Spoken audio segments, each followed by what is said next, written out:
So just understand this when you're in the mortgage business, whether you're, whatever side you're on of things, our job is to go out there, we procure a lead, we then pre-approve that person, we spend all this time answering their questions, maybe even structuring their finance.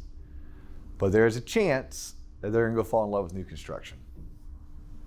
When that happens, 99 times out of 100, you are SOL. Alejandro, do you know what SOL stands for here in the beautiful United States of America? Shit out of luck. Yeah, SOL.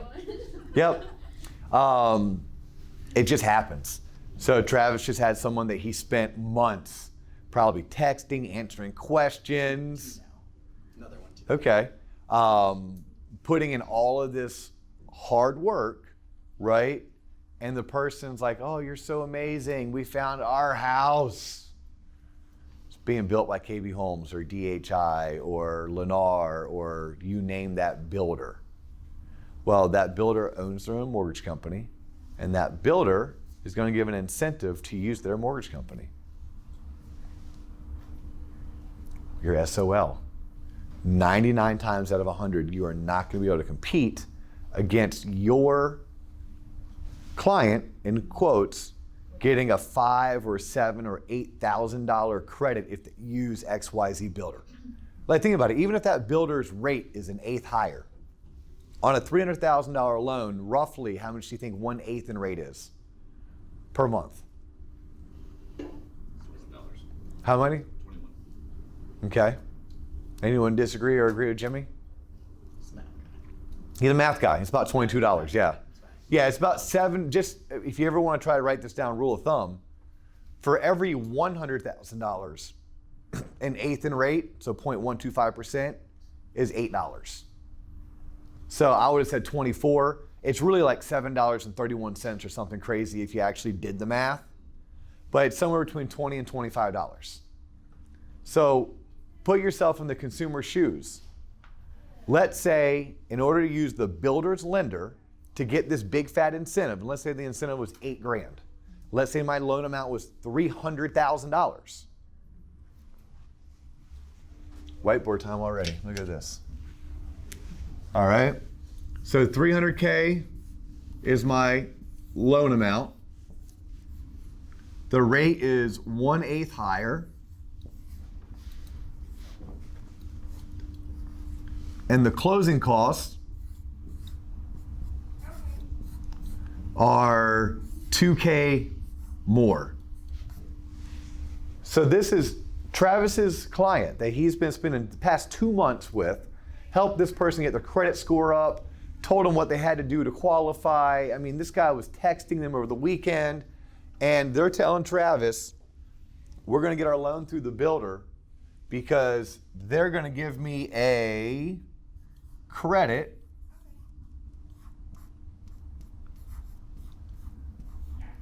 of $7,500 if I use their lender. But in order to get this credit, Travis gets their loan estimate from the builder's lender, and they're like, well, man, the rate's an eighth higher and the closing costs are $2,000 more than me. Does this still make sense for the client to use the builder's lender? Anyone have an HP 12C on them? I left mine in my office. Perfect. I don't use any other calculator. All right. So if I'm Travis, this is where my brain's gonna go. So instead of just telling you guys, hey, you're gonna lose it and get used to it, let's walk through the math real quick.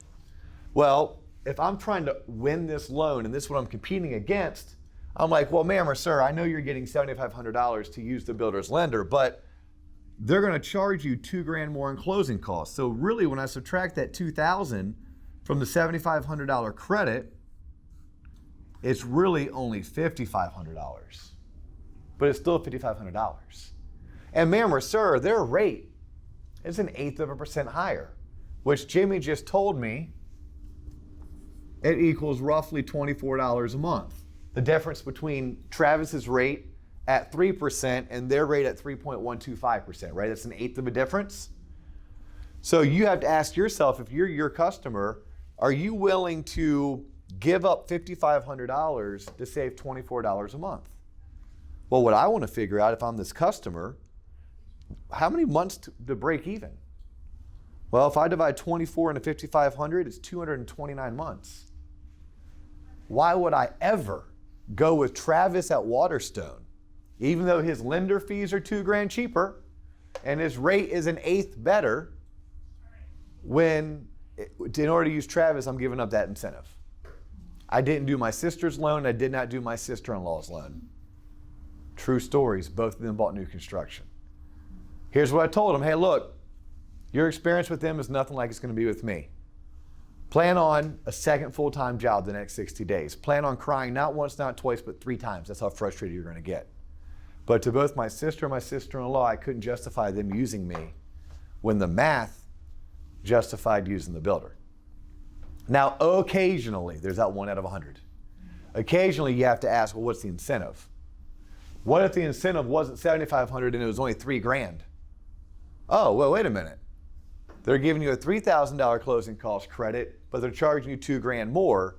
Now my delta or my difference is only $1,000. Well, at $1,000 on a $300,000 loan amount, what if Travis called up David Holbrook and said, hey, Dave, I'm trying to win this loan. I'm trying to build a relationship with KB Homes. But in order to do so, I have to give $1,000 lender credit. David's going to say, what's your loan amount, Travis? He's going to say it's $300,000. Someone convert not named Jimmy that into basis points for me. Because David prices off of basis points, right? Well, how many basis points short are you, Travis? Good question, Dustin.